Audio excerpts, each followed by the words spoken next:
오늘 제목이 하나님의 형상이라 하는 제목이에요. 하나님의 형상, 하나님이 누구 닮았다, 나 닮았다고 그러죠. 그럼 하나님의 형상은 나 닮았는데 우리 닮았다는 형상을 가지고 말씀을 하려고 그럴까?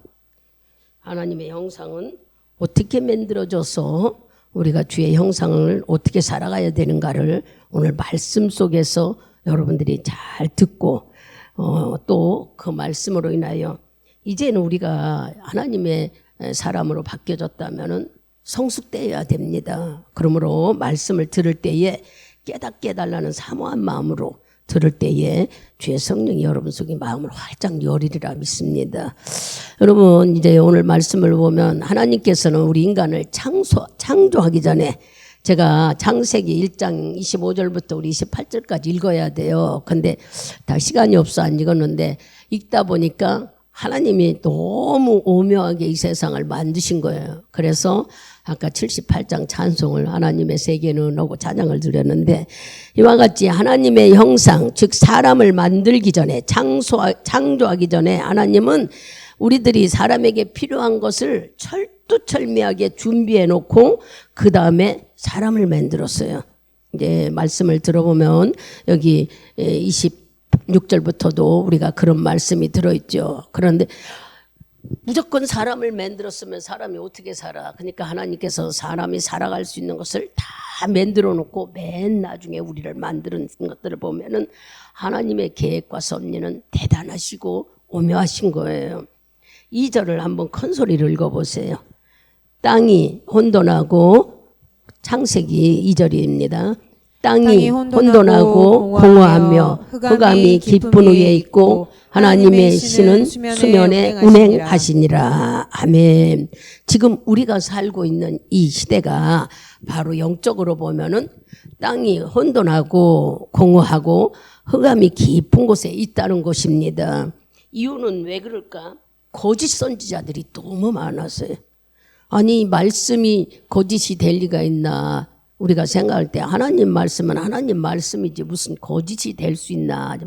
말씀을 찾아보자고요. 마태복음 7장 15절을 봐보세요. 마태복음 7장 15절 찾으셨으면 큰 소리로 합독합니다. 거짓 선지자들을 삼가라. 양의 옷을 입고 너희에게 나아오나 속에는 노략질하는 일이라. 이 말씀을 보니까 어때요? 거짓 선지자들이 한마디로 말하면은 많은 사람들을 속인다는 거예요. 거짓 선지자들을 삼가라. 양의 옷을 입고 너희 속에 노략질한 네 마음을 훔쳐간다 그랬어요. 마태복음 24장도 24장 7절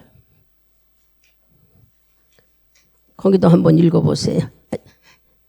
24장 7절이 아니라 24장 11절.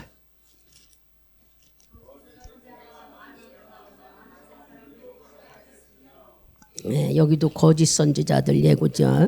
또 누가 마가복음 13장 자꾸 설명드립니다. 마가복음 13장 22절도 같이 봅니다. 크게 읽습니다. 거짓 그리스도들과 거짓 선지자들이 일어나서 이적과 기사를 행하여 할 수만 있으면 택하신 백성을 미혹해 하려 하리라. 아멘. 이렇게 거짓 선자들이 양의 옷을 입고 우리와 함께 하면서 우리와 함께 신앙생활 하면서 기적과 이적을 행하지만 미혹하여서 우리 마음들을 도둑질하고 우리를 늘 힘들게 만든다는 거예요. 누가요? 여러분 거짓 선지자들이. 그러니 이 시대 속에 하나님께서 공허하고 흑암이 있고 또 혼돈하고 하는 시대라고 한 것은 거짓 선지자들이 너무 많았어.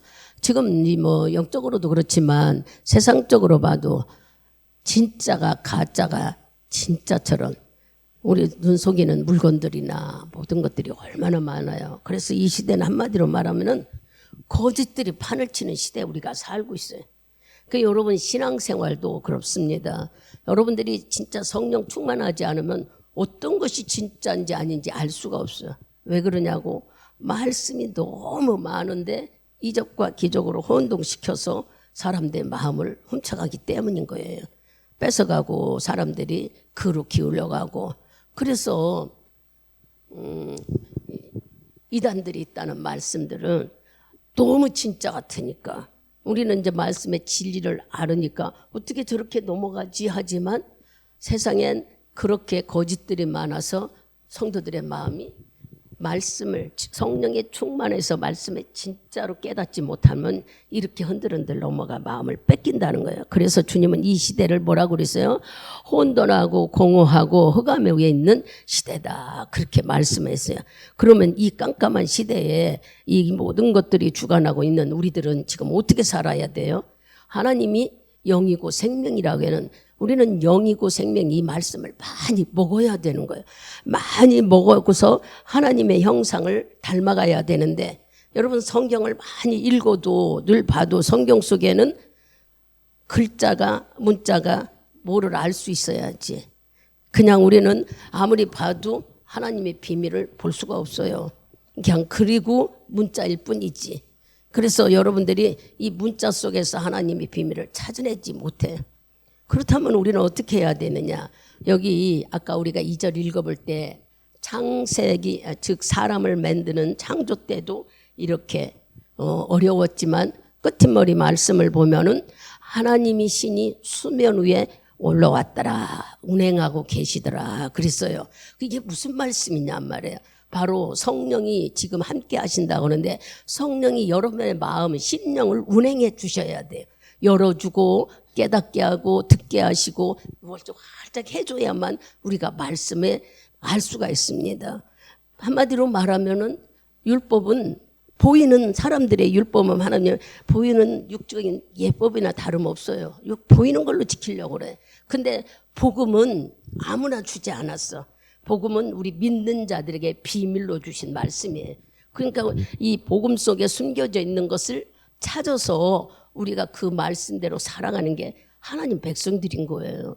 똑같이 준 것 같지만 우리가 문자적으로 볼 때는 여러분들이 아무리 깨달아도 못 깨달아요. 그러나 성령이 내 안에 내 심령을 열어주시고 깨닫게 하시고 조명하시면 그분은 예수를 알려주고 우리에게 지혜와 지식을 주시고 계시형을 주시기 때문에 그분이 이끌어 가시면 운행해 가시면 내 심령을 운행해 가시면 여러분 내 마음이 열려져서 영적인 비밀을 알 수가 있는 것입니다. 그러면 지금은 이제 잘 보면은 여러분 신앙생활 오래 했다고 그러고 능력 받았다 해도 믿음의 영적인 눈으로 영적인 깨달음으로 보면은 겉모습은 대단히 천사 같은데 속은 아주 강박하고 아주 못된 것들을 많이 볼 수가 있어요. 이런 것들을 어떻게 해야 될까? 주님은 성경에 지금 시대를 마지막 때라고 그랬어요. 마지막 때. 여러분 마지막 때라고 하면 우린 벌벌 떨 게 아니에요. 사람이라는 것은 무슨 일을 했다가도 맨 밑바닥을 가면은 어떻게 해요? 밑바닥에서 다시 올라오는 거예요. 마지막 때라는 말씀은 다시 시작할 수 있는 기회가 있다. 다시 시작한 때가 왔다. 그런 거예요. 예수님께서도 천지 창조를 할 때에 즉 말하면 율법 시대에서 구약 시대에서 복음 시대로 올 때는 뭐를 보여줬어요? 예수님이 육신으로 이 세상 오셔서 복음을 우리에게 알려주셨던 시대가 있었어요. 그냥 우리가 신약 시대가 된 게 아니고 이렇게 율법 시대에서 복음 시대에 될 때 예수님이 육신으로 이 세상에 오셔서 우리들에게 말할 수 없는 복음의 시대를 말씀으로 알려준 때가 우리가 성경 신약에서 알게 됩니다. 이와 같이 모든 율법은 지나가고 복음 시대가 올 때 예수가 온 것처럼 하나님께서 또 우리에게 약속했어요. 무슨 약속했냐면 이른 비와 늦은 비를 주시겠다고 약속. 이른 성경에 바로 누가 오셨어요? 예수님이 오셨고 늦은 비는 성령을 우리에게 주시겠다고 약속하셨던 말씀들을 여러분들이 성경을 아무리 읽어도 육신으로 읽으면 이게 무슨 말인지 잘 몰라. 그래서 아까 성령의 도움을 찾아야 된다고 여러분한테 말씀드렸듯이 이른 비와 늦은 비를 주네 늦은 비의 성령을 우리에게 허락해 주시겠다고 약속하신 이분이 우리 안에서 무슨 일을 하겠다고 새 일을 하겠다고 약속했어요. 새 일을 하겠다고 한번 찾아볼까요? 새 일을 하겠다. 이사야 43장. 물론 우리는 이 말씀은 다 이루어졌지만 그래도 우리가 하나님이 형상으로 나를 만들기까지 어떤 과정을 거쳤는가를 봐야 됩니다. 43장 18절하고 19절을 크게 읽습니다. 너희는 이전 일을 기억하지 말며 옛적 일을 생각하지 말라. 보라 내가 새 일을 행하리니 이제 나타날 것이요 너희가 그것을 알지 못하겠느냐. 정령이 내가 광야의 길과 사막의 강을 내리라 하며 이 말씀은 바로 예수 안에서 하나님은 지금도 예수 안에서 이 일을 하시는 거지 예수 밖에서 이 새 일을 하시는 게 아니에요. 이미 이루어진 일이라는 것은 뭐냐? 바로 예수가 오셔서 말할 수 없는 고통과 아픔을 겪고 십자가에 죽으신 일, 뭐 하기 위해서? 새 일을 하기 위해서. 그 새 일이 뭘까? 바로 우리 심령에 바로 부활 신앙을 주시기로 해요. 예수의 씨를 우리에게 심어주기 위해서 확실히 우리에게 성령 내 심령 속에 새 일을 시작하기 위해서 예수는 말할 수 없는 씨, 생명의 씨 하나 심어주기 위해서 고통과 아픔을 말할 수 없이 겪고 죽으셨어요. 뭐 하기 위해서 그랬을까요? 그 사람이 하나님의 아들이라 그거 나타내려고 우리들에게 새 생명을 주기 위해서 우리를 새 피조물로 만들기 위해서 여러분 굉장히 소중한 말씀들이고 우리가 새로워졌다는 것은 말할 수 없는 축복인데 여전히 우리는 지식으로만 알고 있으면 안 돼요. 어떻게 하면 내가 이제 하나님 안에서 주의 형상답게 살아야 될까? 오늘 주의 형상으로 나를 만들었는데 이 바로 새 일을 행하기 위해서 주님은 예수 안에서 일을 했는데 예수님을 그만 아무 죄도 없는 분을 고통스럽게 십자가에 그냥 매달려 죽으셨지만 그분은 어떻게 했어요? 부활하셨잖아요. 그 부활이 뭐를 증거했어요? 주님이 우리에게 준 사랑. 하나님이 살아계시고 우리 죄를 용서해 주시고 나를 주의 자녀 삼아 말할 수 없는 뜻이 담겨져 있는 게 부활신앙이에요. 지난 주일날 우리가 부활절을 했죠. 이렇게 부활 생명으로 우리를 새롭게 만든 이 일이 하나님이 새 일이었어요. 예수를 통하여서. 그러면 우리가 이렇게 여러분들도 새 생명을 잉태한다는 거, 즉 예수를 애 안에 받아들여서 내가 예수의 하나님의 사람이 된다는 거 쉽지가 않아요. 생명을 하나 잉태해서 육신적으로도 10달 동안 그 엄마가 힘들지 편안하게 아이 갖는 건 아니잖아요.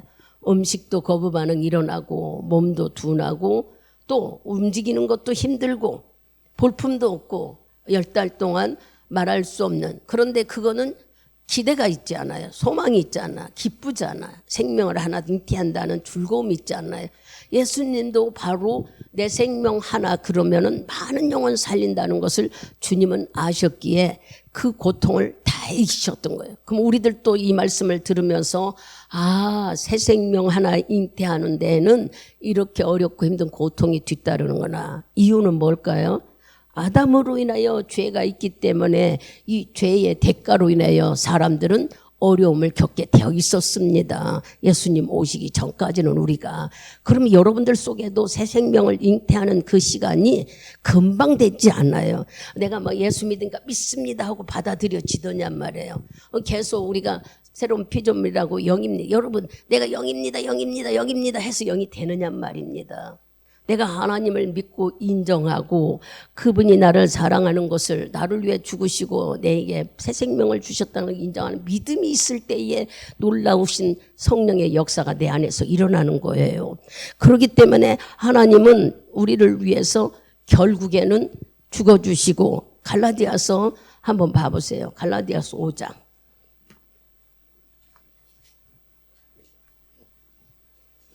갈라디아서 5장 13절하고 14절을 큰 소리로 읽습니다. 형제들아 너희가 자유를 위하여 부르심을 입었으나 그러나 그 자유로 육체의 기회를 삼지 말고 오직 사랑으로 서로 종로로 달아 온 율법은 내 이웃을 사랑하기를 내 몸과 같이 하라 하신 한 말씀에 이루었나니. 바로 율법을 이루기 위해서 예수님은 율법이 없어진 게 아니야. 구약 말씀이 온 게 아니라 예수님이 부활로 인해 죽음으로 인해 완전히 이루는 일들이라고 우리에게 알려주고 계십니다. 뭘로 이루었어요? 사랑으로. 그래서 우리가 사랑하라는 거예요. 예수님이 십자가에 죽으신 것도 사랑을 보여주는 것이, 자기가 사랑했다는 거 우리의 확증으로 살아나신 것은 내가 죄를 용서받고 주의 사랑을 입은 것 증거인 거예요. 그리고 그것이 바로 네가 사랑으로 서로 종노래라. 옛날 율법이 이루어지는 것은 바로 우리가 예수 안에서 사랑하시는 일이야. 구약 때는 그냥 무엇을 하면 이는 이대로 갖고 뭘 다 갚아야만 됐어요. 전부 행해야 되고, 그러나 주님은 전부 사랑으로 갚으라고, 사랑으로 하라고 우리에게 가르쳐줘서 이것은 율법을 이룬 상태라고 우리에게 말씀하고 있어요. 갈라디아서에. 그러면 지금까지 우리가 봤을 때 사람을 처음 창조할 때 하나님의 목숨이 이렇게 내 하나 생명 잉태하니, 어떤 생명? 예수가 주시는 생명, 구원받는 생명, 내가 영이라는 것을 확실히 아는 때까지의 일어난 일들이에요. 그러면 그걸로 끝난 게 아니야. 우리가 생기를 찾아보자고요. 창세기 2장 7절.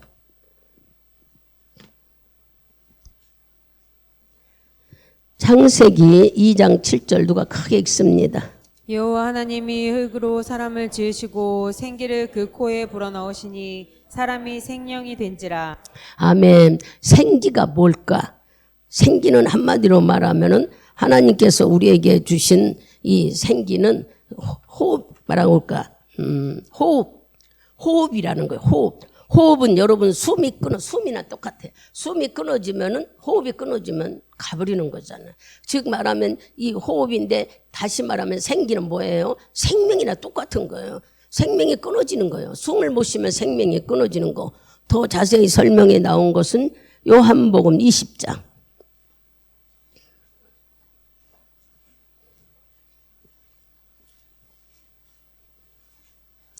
요한복음 20장 20절을 한번 읽어보세요. 22절. 이 그죠? 말씀을 하시고 저희를 향하사 숨을 내쉬며 가라사대 성령을 받으라. 아멘. 여기에 말씀을 하시고 저희를 향하여 숨을 내쉬며, 숨 뭐예요? 호흡이지요. 이 호흡은 아까 말한 대로 뭐라고 그랬어요? 바로 생기고 생명이라고 여러분한테 말씀했어요. 이 생명, 즉 우리들에게 생기를 주신 분이 바로 여러분이 믿는 하나님이에요. 즉 이 호흡이 생기인데 생명을 주신 분이 하나님. 이렇게 성경을 찾아 들어가면은 바로 생명이. 그러면 창세기 요한복음 1장을 가봐요. 요한복음 1장 1절하고 2절을 크게 읽습니다. 태초에 말씀이 계시니라. 이 말씀이 하나님과 함께 계셨으니 이 말씀은 곧 하나님이시니라. 그가 태초에 하나님과 함께 계셨고. 아멘. 여기서 우리에게 말씀하고자 하는 뜻은 태초에 누가 있었다? 말씀이 있었다. 말씀은 누구라고 그랬어요? 말씀은 바로 예수고, 예수가 말씀이 육신이 돼서 오셨다는 것은 14절을 읽어보면 우리가 알죠. 예수가 말씀으로 오셨는데 알고 보니까 말씀이 예수야. 근데 예수는 언제부터 있었어요? 태초부터 있었다는 거야. 말씀이 태초부터 있었다는 거예요. 그러면 여러분들이 생각할 때에 말씀이 바로 하나님이구나. 말씀이 바로 예수구나. 그죠? 그렇게 우리가 알 수 있고, 그러면은 말씀이 요한복음 6장 가봐요. 이제 예수고 하나님이라는 걸 아는데 6장.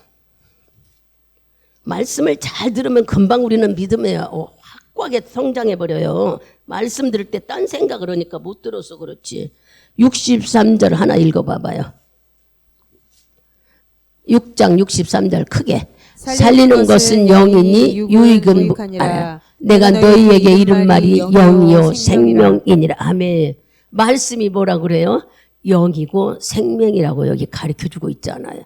그래서 우리는 말씀을 많이 먹어야 되는 거예요. 내 영이 풍성하고 내 영이 막 생명이 요동치게 움직일 수 있는 것은 바로 말씀을 많이 먹고 말씀을 많이 듣고 말씀대로 사는 것이. 내 안에 성령이 계시다고 인정하면 그분이 나를 끌고 간다고 했잖아요. 내가 하는 게 아니라. 이렇게 생명의 말씀은 영이고 생명이라고 했기 때문에 바로 영이고 생명인 말씀을 우리는 많이 먹을 때 내 안에서 뭐가 생겨요? 아까 말한 대로 생기가 생겨. 생기가 생기고 나를 살리게 만든다는 거예요. 내가 막 숨을 잘 쉰다는 건 강건하면잖아요. 근데 안에 성령의 말씀이 많으면은 호흡하는데도 풍성하니까 생명이 강건해지는 거예요. 그리고 여러분들이 얼른 생각하면 내가 그냥 호흡을 잘 쉬고 뭐 하느냐. 하나님의 영, 즉 말하면 말씀을 잘 듣고 먹는 것이 내 영이 강건하고 내 생명이 풍성해지는구나. 이게 다 이꼬로 지금 찾아 들어가 보니까 알겠잖아요. 그냥 우리가 만들어지고 건성으로 하나님 믿으라는 게 아니야. 그럼 또 좀 더 던져도 우리가 또 들어가 보면은 그래서 우리가 이제 하나님의 형상으로 가는데 하나님의 말씀이 내 안에 충만해지면 뭐가 나타난다겠어요? 표적이 드러난다겠어. 우리는 그냥 내가 막 하나님 말씀을 읽고 하면 되는 게 아니라 말씀을 깨달아 내 안에 영으로 내 영이 막 충만해지면 표적이 나타난대. 그냥 우리는 그냥 말씀을 알고 말씀은 이런 게 아니야. 말씀을 내가 많이 알면은 내 안에 삶이 바뀌어진다는 얘기야. 성경을 찾아봐봐요. 마가복음 16장 20절. 설명은 다 읽어보고 한다며. 마가복음 16장 20절. 맨 마지막 절이에요. 크게 읽습니다. 제자들이 나가 두루 주께서 함께 역사하사 그 따르는 표적으로 말씀을 확실히 증거하시니. 따르는 표적. 즉 말씀이 내 안에 많이 있으면 말씀이 생명이라고 그랬어요. 말씀이 영이라고 그랬어요. 내가 영의 사람, 생명의 사람이라면 뭐가 나타난다고요? 표적이 나타나서 아주 강하게 말씀을 증거하는 자들이 된다고 그랬어요. 또 사도행전 4장을 갑니다. 사도행전 4장 3절인가요? 한번 크게 읽어. 아니 14장. 아니 4장이 아니네. 14장 3절 14장. 예, 3절. 두 사도가 오래 있어 주를 힘입어 담대히 말하니 주께서 저희 손으로 표적과 기사를 행하게 하여 주사 자기 은혜의 말씀을 증거하시니. 아멘. 여기에 보면은 이렇게 주께서 이 사도들을 사용하시는 것들을 우리가 봐요. 표적과 기적이 나타나는 이유는 말씀을 인정했다는 것은 믿었기 때문이고 받아 먹었다는 것은 내 영이 풍성하고 말씀이 풍성하게는 이렇게 표적과 이적이 드러나는데 한 군데 더 봅시다. 히브리서 4장인가요? 4장 12절. 말씀을 듣고 이제 설명하죠. 크게 읽습니다. 하나님의 말씀은 살았고 운동력이 있어 좌우에 날선 어떤 검보다도 예리하여 혼과 영과 및 관절과 골수를 찔러 쪼개기까지 하며 또 마음의 생각과 뜻을 감찰하나니. 아멘. 우리가 말씀을 많이 알면 이런 표적이 나타난다고 하니까 여러분들이 아버님 나는 말씀을 많이 읽었는데도 안 나. 지금 4장 12절에서 우리에게 설명해 주잖아요. 뭐라고 설명해? 말씀은 우리 속에 들어가면 칼이래 칼. 검이라고 그랬어요. 여러분의 말씀이 내 안에 들어가면 칼이 되어서 우리 속에 있는 것을 다 뭐예요? 영과 혼과 관절과 골수와 지금 뭐 다 고쳐준다고 그래요. 새롭게 만든다고 여기 다 나오죠. 히브리서 4장 12절에 우리 이걸 다시 하나님의 성령으로 다 만들어 버린다는 거예요. 이거는 골수를 쪼개기까지 하는 것은 내 안에 칼이 들어가 말씀이 칼인데 말씀이 들어가면 내 속에 있는 지저분 것들을 막 끄집어내버려 다 없애버리고 여기에 누가 계셔요? 바로 하나님만 계신다는 거예요. 그러니까 내가 말씀을 읽어서 나타나는 게 아니라 이렇게 말씀이 내 안에 집어넣으면은 내 육신적인 생각이나 육신적인 습관이나 육신적인 나쁜 것들은 다 말씀이 다 치워버리고 말씀이 살아있는 예수만 있으니까 내가 하는 것마다 표적이 드러나게 된다는. 우리가 어떤 일을 해서가 아니라 그니 여러분들이 말씀을 읽고 듣는 것은 수지 맞는 일이잖아요. 근데도 우리는 왜 이렇게 막 예배드리기 싫어하고 말씀 듣기 싫어하고 기도하기 싫어하고 그러십니까? 기도는 하나님과 영적 교제잖아요. 여러분의 마음을 나누는 거. 잘 들어보셔봐. 그냥 내가 만들어지지 않나. 이렇게 만들어지는 일 속에는 하나님의 말씀의 검이. 그래서 생명의 말씀이 내 안에 들어가지고 내 속을 할례해 주는 거예요. 한마디로 말하면은 우리가 침례 받듯이 마음을 할례 받아서 싹 그분 말씀으로 내 속을 다 청소해 버리는 거예요. 이렇게 된 마음 속에 누가 들어와요? 예수의 말씀이 들어오면 내 속에 예수의 말씀만 살아나는 거예요. 그 말씀이 많이 들어와서 막 다 청소해버리고 그 다음에 말씀만 내 안에 있게 되면은 나는 하나님의 형상으로 만들어지는 거예요. 그러면 하나님의 형상이 근데 요한복음을 갈까요? 요한복음 12장. 말씀을 찾는 건 여러분들이 듣고 아 그렇구나 하는 걸 알으라고 12장 몇 절이에요? 24절 한 절 봅니다. 내가 진실로 진실로 너희에게 이르노니 한 알이 미리 땅에 떨어져 죽지 아니하면 한 알 그대로 있고 죽으면 많은 열매를 맺느니라. 아멘. 우리는 이 말씀만 읽으면 아 씨가 떨어지면은 많은 열매가 나온 한 알이 미랄이 예수예요. 예수님은 미랄로 오셨어.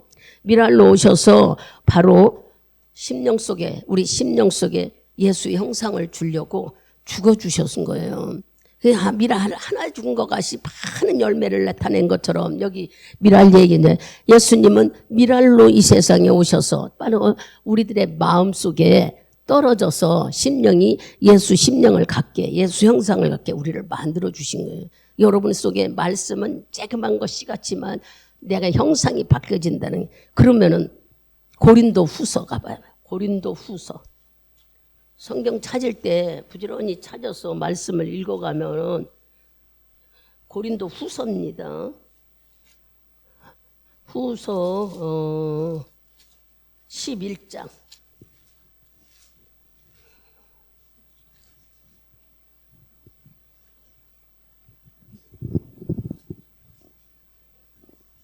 아니 후서 11장 14절이네요. 11장이 아니에요. 그죠?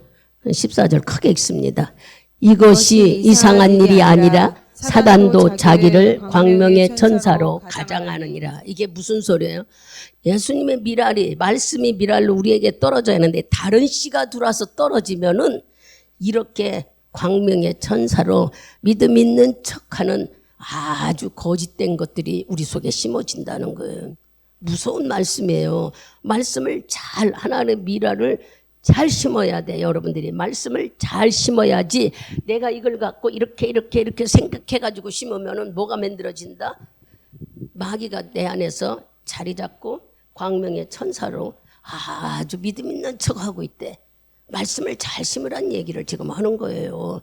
이렇게 광명의 천사는 나도 믿음 있다 하고 보는데 그 사람 속에는 믿음이 없고 뭐만 나타나요? 나중에 보면은 흑암만 있고 공허함만 있고 강팍함만 그 속에 남게 되는 거예요. 그리고 헌척했기 때문에 자라지를 않는 거예요. 그러니까 얼른 이런 말씀을 들으면서 여러분들을 비난하려고 하는 게 아니라 내가 말씀을 내 맘대로 심었는가를 돌아보라는 거예요. 말씀은 그대로 받아야 되는데 이건 아니고 이건 좋고 지 맘대로 한다면 우리는 나도 모르게 이게 사탄이 거짓 것을 가서 심어놔서 강명의 천사로 아주 둔가림을 하는 거예요. 12절을 크게 읽습니다. 그러므로 나의 사랑하는 자들아 너희가 나 있을 때뿐만 아니라 더욱 지금 나 없을 때에도 항상 복종하여 두렵고 떨림으로 너희 구원을 이루라. 아멘. 우리는 내가 막 구원받았다. 말씀이 나를 붙잡어 날마다 내가 여기 보면은 구원을 예수가 없어도 너희가 이 마음을 두고 구원을 이루라 하는 것은 지금도 우리는 구원이 이루어져 가고 있는 거예요. 주의 나라 갈 때까지 이미 받았는데 하지만 새롭게 된다는 말씀을 하는 거예요. 변화돼야 된다는 얘기야. 그러니까 그 사람이 말씀이 들어가고 잘 성실하게 할 때는 그렇게 눈 감아 샀던 밭들이 나무들이 생각지도 않게 수없이 따서 팔 정도로 그래서 말할 수 없이 그때 돈을 많이 벌었어요. 장관 아이는데. 근데 그 귀신이 그걸 가만두지 못하고 끌고 나가는 거예요. 맨날 이리 갔다 저리 갔다 결국 우리 교회 끌고 나가서 춘천으로 이사가 버리더라고요. 안타까운 마음이 많이 있었지만 광명의 천사로 우리 속에 잘못 심어지면 이렇게 가명으로 신앙생활 하는 것처럼 하면서 늘 우리를 속인다는 말씀을 여러분들이 잘 깨달아 예수가 심겨주는 미랄 말씀의 씨가 여러분에게 마음속에 심령 속에 잘 떨어져야 돼요. 근데 그 말씀이 잘못 떨어지면은 이렇게 우리 속에 광명의 천사로 나타난 마귀가 씨를 이렇게 만들어내서 이런 사람들은 뭔 일을 해요? 막 살인하고 강팍하고 못돼지잖아요. 그거 그대로 되는 게 아니야. 우리가 잘 보면 하나님의 형상을 만들어가는 일 속에서 우리 주님은 이렇게 우리 보고 말씀을 매일 먹으라는 거예요. 말씀을 매일 먹고 살아야 되는데 우리가 그렇지 않으면 지금도 이제 뭐 다 지나간 일이고 나는 이제 예수 안에서 새로운 사람입니다. 하나님의 지금도 이런 일이 있어요. 어떤 사람들에게 갈라디아서 5장을 가봅니다.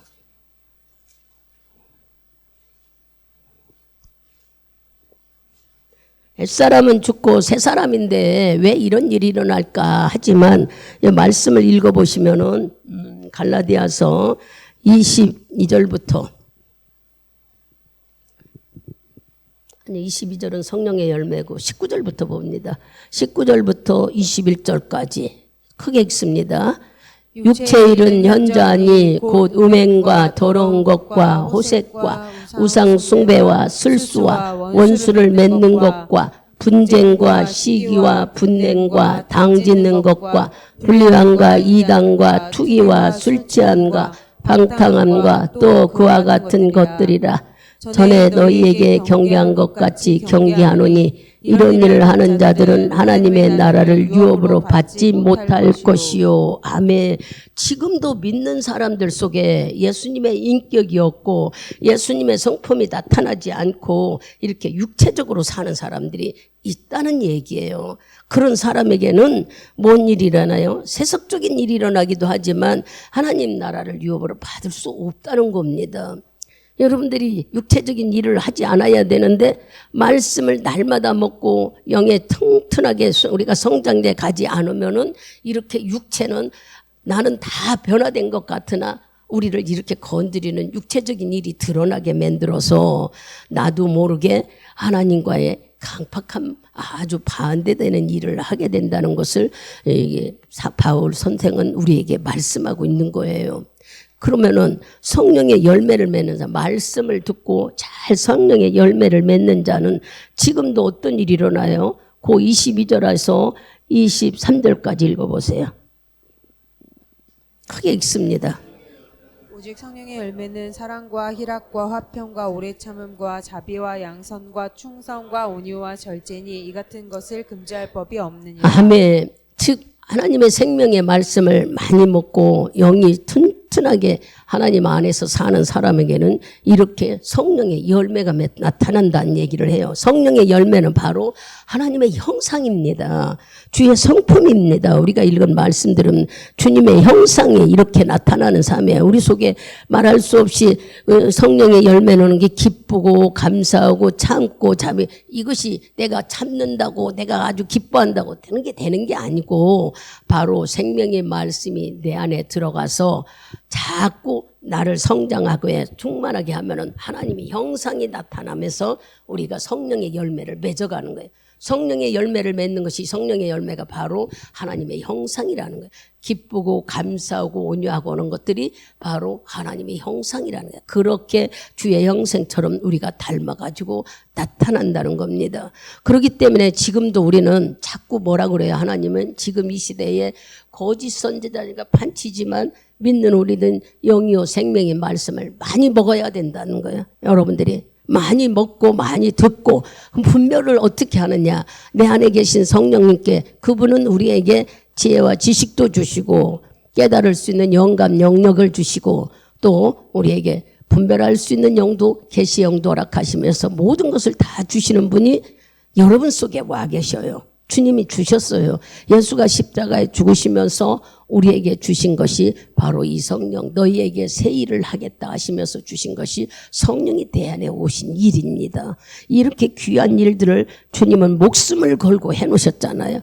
부활하시고 그분이 승천하시면서 우리에게 주고 가신 것이 성령에 보여서요. 주님이 계실 때 준 게 아니야. 그분이 목숨을 버리고 부활하시고 나서 그러니 이렇게 생명 하나가 잉태되기에, 즉 성령이 내 안에 잉태되기에 예수는 죽고 고통받고 말할 수 없는 어려움을 겪으면서까지도 한 사람만 살리려고 하뇨. 본인의 미랄이 하나이지만 이 많은 사람, 당신을 믿고 인정하는 자들에게 누구든지 성령을 주시고 싶으셔서, 그러니 성령이 내 안에 계신 분은 성령의 인도를 만들려면 말씀을 많이 먹어야 되는 거예요. 말씀을 많이 먹고, 이거는 아니고 우리가 분별할 게 아니라 내 안에 계신 성령님께 자꾸 말씀을 들을 때에 지혜와 지식으로 깨닫게 해달라고 여러분들이 그분을 인정하고 입으로 시인하면서 그분을 돕는 여러분들이 은혜가 있다면 이분은 내 안에서 내 편이 되어 주시려고 오셨다는 거예요. 여러분, 우리 집에 돈을 주고 도우미를 산 사람이 옆집 가서 일하면은 그 사람한테 돈 받아야죠. 왜 우리 집에서 줘? 이 사람은 우리 집에서 돈을 주면 그 하루는 그 사람이 일당을 주듯이 바로 성령님은 나를 도와주러 오신 분이야. 저 사람을 도와주러 온 게 아니라 나를 도와주러. 그러니까 이 성령님이 하나님의 영이시고 생명이시고 말씀이라고 믿는다면은 이분을 인정하는 믿음들이 여러분 속에 날마다 용수숨쳐야 돼요. 그러기 위해서는 말씀을 들을 적마다 이분을 인정하는 말, 깨닫게 해주세요. 저 말씀이 내 피가 되고 살이 되게 생명이 되게 해주세요. 이런 사모하는 마음이 우리 속에 있어야 되는 거예요. 그리고 성령이 하나님이 내 안에 오시기까지는, 성령이 오시기까지 주님의 목숨이 있었잖아요. 대가가 있었잖아. 거저 얻은 게 아니잖아. 근데 우리는 거저 누리고 그냥 한다면 되겠어요. 진짜 주님을 기뻐하고 주님의 성품을 닮아가려고 여러분들이 주의 말씀을 자꾸 듣고 깨달아 하나님의 인격과 성품을 닮아가는 삶을 산다면 내가 그렇게 안 할래도 내 형상이 하나님 닮아가는 거예요. 자연히 우리 속에는 뭐가 있어요? 영이요 생명이신 말씀을 듣고 내가 자꾸 성장하면서 인격이 바뀌어지고 성령이 내 안에서 하나님의 성품으로 우리를 변화시켜주며 나는 하나님의 형상으로 살아가는 겁니다. 우리는 얼굴이 있다고 하나님 형상이 아니에요. 지정이가 있다고 뭐 생각하고 물론 하나님도 똑같이 그렇게 지정이가 계셔서 말씀하시 그런 것만 갖고도 내가 하나님의 형상이 아니에요. 하나님이 목숨을 주고 나에게 뭐를 줬어요? 영을 주셨잖아요. 영을 주시고 목숨을 가지고 우리에게 증거되게 성령으로 와 계시고 그분은 너를 도와주고 너와 함께하고 또 들은 말씀도 생각나게 하고 네가 그분을 도와달라고 하면 이분은 도와주겠다는 거예요. 그러니까 성령이 내 안에 오시면 아까 말한 대로 말씀이 내 안에는 말씀이 성령님이고 성령님이 예수님이고 그래. 말씀이 내 안에 두면 내 속에 칼로 들어온다고 그랬죠. 칼. 검이 들어가지고 우리 속에 있는 것을 다 지저분한 걸 다 잘라서 골수와 관절까지 혼까지 영혼까지 다 새롭게 주님이 써서보시고 주님이 이 안에 계셔 생명이 자라나게 만드신대. 그러니까 여러분들이 예수님도 애상을 벌어버릴 때는 새 생명을 잉태하기 위해서는 말할 수 없는 고통과 십자가의 아픔을 겪고 우리들에게 생명을 주신 거예요. 여러분들도 자식을 낳을 때에 10달 동안 고생해서 자식을 하나 낳았을 때에 그 자식이 어때요? 보기만 해도 이쁘잖아요. 예수님도 우리를 보기만 해도 이뻐서 어쩔 줄을 몰라. 우리들이 좀 잘못했다 우리를 혼내고 뭐 그럴 뿐도 아니야. 이분은 인정하기만 하면 아버지 사랑해요. 주님 좋아해요. 내가 몰라서 그래서 말만 인정만 하면 그냥 다 좋아하시는 분이 여러분이 믿는 하나님인 거예요. 우리가 이런 말씀을 잘 모르면은 그냥 하나님은 맨날 힘들고 막 기도해야 되고 능력 받아야 되고 무엇을 해야 돼. 몰라서 그러는 거예요. 그게 다 알게 되면 이런 것을 다 알게 되면은 이거는 내가 할 것이 아니라 기본이야, 기본. 학생이 공부를 하려면은 영어를 배우려면 영어를 몇 번 해야 반복되고 해야 또 하고 또 듣고 또 하고 해야 언어를 할 수 있는 것처럼 우리도 하나님의 자녀로서 살아가려면 자꾸 말씀을 듣고 그 말씀대로 살고 그래야 내 속에 하나님의 형상이 만들어져서 내가 주님을 기뻐하는 정말 하나님이 내 안에 있는 영으로 우리가 살아가게 되는 겁니다. 이제 말씀이 많이 여러분들이 알고 깨달아지고 가는 입장 속에서 절대 뭐랄까 성령의 인도를 받는 여러분이 되셔야 되고 이렇게 한 미랄이 떨어져서 내 안에 심어져서 생명이 됐구나. 호흡이 아까 생명인데 이거 호흡 누가 줬다고 그랬어요? 예수님이 주셨다고 읽어봤지요. 우리가 말씀을 창세기 2장 7절하고 요한복음 2장 20절에 주님이 숨을 쉬면서 숨이 바로 호흡이고 그건 생기라고 우리에게 일러줘서 내가 이 생명이 하나님께서 받았구나 한다면은 하나님의 우리가 지금은 자녀가 아니야 하나님과 동등한 입장에 우리가 예수가 내 안에 있다면 그분이 나를 위해 다 일하기 때문에 우리가 동등한 입장이라고요. 예수가 내 안에 있다면 예수님은 무슨 일인지 다 해결하셨어. 자신 있게. 그래서 우리에게 아까 뭐라고 그랬어요? 네가 말씀이 많이 있으면 말씀은 바로 예수예요. 뭐가 나타난다? 표적이 나타난다. 그랬잖아요. 그러니까 내 안에 예수가 있으면 자연히 우리 삶이 인격체로 바뀌어져야 되는 거예요. 언어도 바뀌어지고 생각도 바뀌어지고 행동하는 삶도 바뀌어져야 되는 것이 우리가 하나님의 영의 사람으로 사는 것입니다. 바로 주의 형상을 닮은 사람이 되는 거지요. 하나님의 형상이라는 말씀으로 성경을 찾아보면서 여러분한테 말씀드렸어요. 내 영이 살아있다는 것은 바로 하나님 영이 있다는데 하나님의 영은 뭐를 먹어요? 말씀을 먹어야 되는 거예요. 부지런히 말씀 먹고 답답하고 컬컬할 때는 주에 도와달라고 기도도 하고 하나님이 이게 왜 막히는지 알 수가 없으니 이 막힌 것을 하나님이 못하실 것이 없는 주님이 풀어달라고 하시고 내 안에 예수가 계신데 그분이 다 알아서 할 텐데 주님은 입으로 시인하는 우리들의 믿음을 보신다고 그랬어요. 그래서 성경의 모든 것들을 보면은 네 믿음대로 될지어다 그렇게 말씀이 나와요.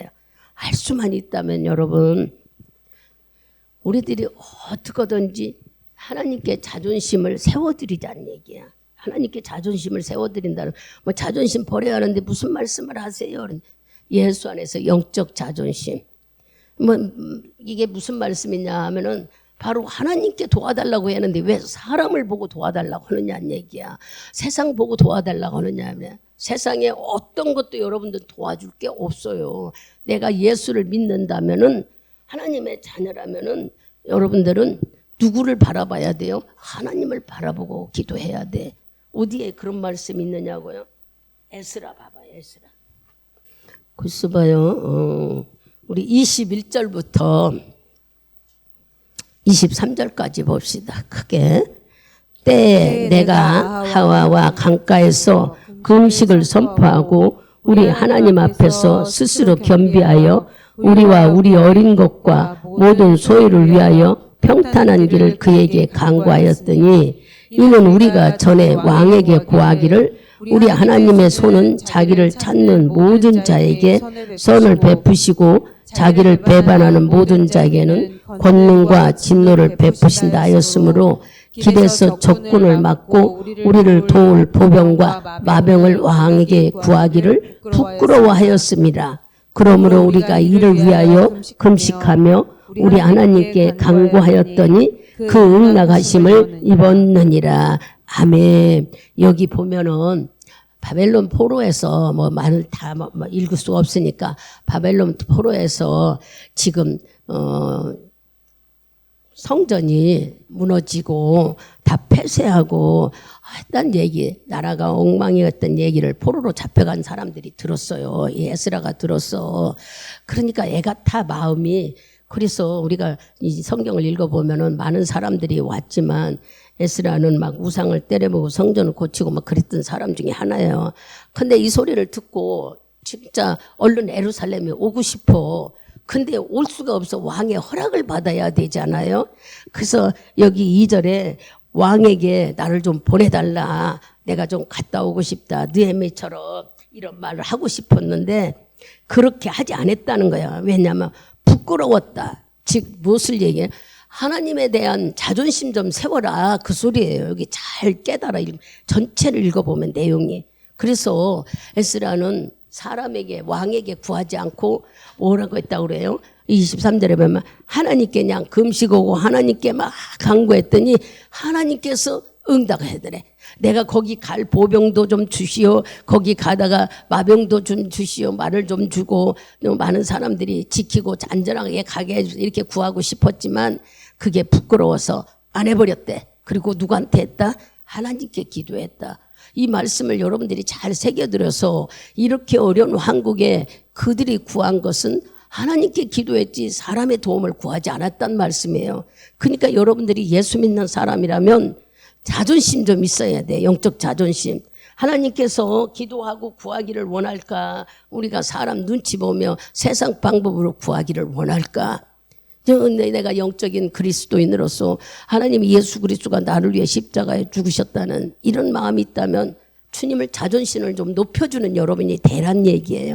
하나님께 찾고 하나님께 기도하고 하나님을 의지하는 마음을 여러분들이 가지라는 말씀이지 막 여러분을 강요하는 건 아니에요. 정말 그것은 누가 강요하는 게 아니라 본인의 믿음이에요. 본인이 하나님 체면 좀 생각해드리자는 마음이 든다면 우리가 하나님을 찾고 주께 도움을 구하겠지만 이런 마음을 갖지 못한 자들은 세상 방법에서 찾으려고 난리를 필 거란 말이에요. 잘 새겨 들으셔서 하나님을 높여드리는 만큼 주님은 나를 더 도와주고 나에게 풍성함을 허락하십니다. 여러분들이 이런 오늘 말씀을 잘 새겨들어요. 내가 하나님의 형상인데 하나님의 형상인 내가 어떻게 살아야 되느냐 하는 말씀을 찾아드렸어요. 찾아보고 말씀을 드렸어요. 이렇게 내 하나님의 형상을 나에게 만들기 위해서는 예수의 목숨이 말할 수 없는 고통을 가면서 새 일을 이루어 주신 일들이 내 안에 바로 하나님의 부활 신앙을 주셨고 그로 인하여 나는 하나님의 영이신 영의 사람이 되었는데 그냥 혼자만 할 수 있는 것이 아니라 나를 도와줄 수 있는 성령 하나님이 내 안에 와 계시다는 거예요. 이분의 도움을 청해서 여러분의 인생에 성령의 열매를 맺는 예수 그리스도의 분량까지 성장하라는 말씀을 잘 깨달아 들으셔서 자꾸 우리는 말씀을 먹고 말씀으로 성장하여 하나님이 기뻐하시는 성령의 예수 그리스도의 인격이 세워지는 삶을 살아들여서 보이지 않게 내가 하나님의 성령의 열매를 많이 맺는 것은 주의 형상을 나타내는 삶이라고 지금 여러분에게 찾아드렸고 우리가 같이 말씀을 들었습니다. 주의 형상으로 사는 여러분이 되시기 위해라면은 내 안에 계신 성령의 열매를 많이 맺는 여러분, 그거는 내가 믿는 게 아니라 말씀이 내 안에 살아 성령이 운행해 주셔야 돼. 내 안에서 움직여 주셔야 돼. 여러분의 성령으로 함께 사신다는 것을 인정하고 그분의 마음으로 그분의 말씀으로 우리가 살아갈 때에 이런 놀라운 역사가 표적으로 드러난대요. 여러분들이 말을 안 해도 인격이 드러나고 행동이 드러나고 성령의 열매가 맺으냐. 참는 거, 인내하는 거, 감사하는 거, 사랑하는 거, 기뻐하는 거 이게 다 성령의 열매고 이것은 바로 하나님의 형상이라는 거예요. 우리가 하나님의 형상대로 살아드리는 여러분이 되시기를. 말씀이 영이라 그렇고 생명이라고 했어요. 말씀을 많이 듣고 먹어서 내 걸로 만들어 내 생명이 하나님의 영광이 되는 삶을 사시는 여러분이 되기를 축복드리겠습니다. 기도합니다.